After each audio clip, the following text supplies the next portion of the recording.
Hello बच्चों, आइए इस प्रश्न को पढ़ते हैं।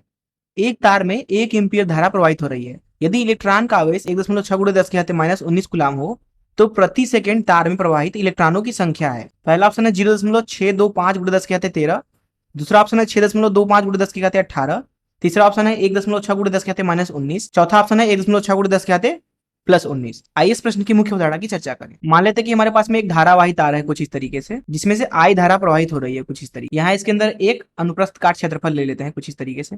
तो बोला यह जाता है कि अगर इस अनुप्रस्थ काट से क्यू आवेश टी समय में गुजरता है तो वैद्युत धारा का मान लिखा जाता है आई बराबर क्यू बटे टी के बराबर। क्यू जो होता है वह कुल आवेश होता है जो कि इस अनुप्रस्थ काट क्षेत्रफल से गुजर रही है। इस मुख्य अवधारणा का इस्तेमाल करके इस प्रश्न को हल करें।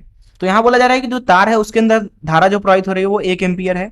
दरअसल एम्पीयर होता है धारा का एसआई मात्रक। तो यहाँ पूछा जा रहा है कि प्रति सेकंड तार से कितना आवेश प्रवाहित होगा। दरअसल ये तार से प्रति सेकंड आवेश प्रवाहित होने का मतलब ये है कि किसी भी एक अनुप्रस्थ काट से प्रति सेकंड कितना आवेश बह रहा है। अब अगर हमें कुल आवेश पता हो जाएगा तो कुल इलेक्ट्रॉनों की संख्या भी पता हो जाएगी। बात करें एक इलेक्ट्रॉन की तो उसके ऊपर जो आवेश होता है वह होता है 1.6 × 10⁻⁻19 कूलाम। तो अगर यहाँ से हम आई का मान लिखना चाहें तो वह हो जाएगा क्यू बटे टी। समय का मान यहाँ पे हमसे दिया जा रहा है 1 सेकेंड और धारा का मान भी 1 है, तो यहाँ से हम क्यू का मान लिख सकते हैं क्यू बराबर 1 एम्पीयर सेकेंड। अब जो ये 1 एम्पीयर सेकेंड है दरअसल ये 1 कूलाम के बराबर होता है, क्योंकि जो आवेश का एसआई मात्रक होता है वो कूलाम होता है और एम्पीयर तथा सेकेंड ये दोनों भी एसआई मात्रक हैं। तो अब यहाँ से अगर हम 1 सेकेंड में किसी भी एक अनुप्रस्थ काट से कितने इलेक्ट्रॉन गुजरे उसको निकालें, जिसको मैं एन से दर्शा देता हूं, तो वह बराबर होगा कुल आवेश जितना बहा है वो बटे 1 इलेक्ट्रॉन पर आवेश।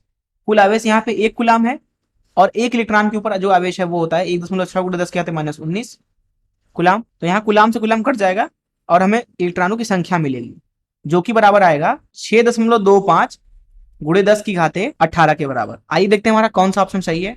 यहाँ पे आप देख सकते हैं कि हमारा बी ऑप्शन सही जवाब होगा।